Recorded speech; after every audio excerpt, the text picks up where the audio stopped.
Na otázku, čo s verejnými priestranstvami snie. Ja si myslím, že snie netreba budovať megalomanské projekty. Snie sa treba sústrediť na to, čo občania naozaj potrebujú. Podľa mňa výstavba je veľmi silným nástrojom a výraznou ekonomickou sprúhou pre sninu.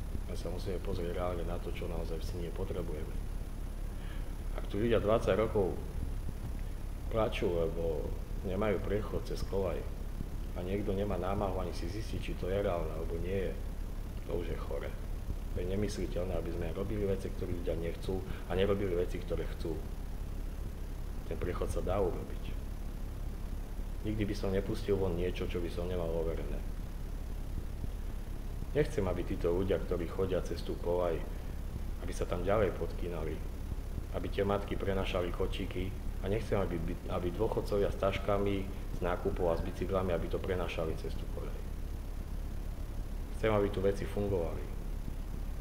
Čiže budem preferovať menšie, lacnejšie projekty a veľa projektov. Budem rád, ak niektorý z poslancov mestského zastupiteľstva príde a prinesie niečo kreatívne, niečo malé, ale niečo, čo bude ľuďom slúžiť a čo budú denne využívať. To je celé. Nič iné si ja nepotrebuje, len to, čo naozaj ľudia chcú. A to im dajme. Preto sme tu, aby sme to robili pre ľudí.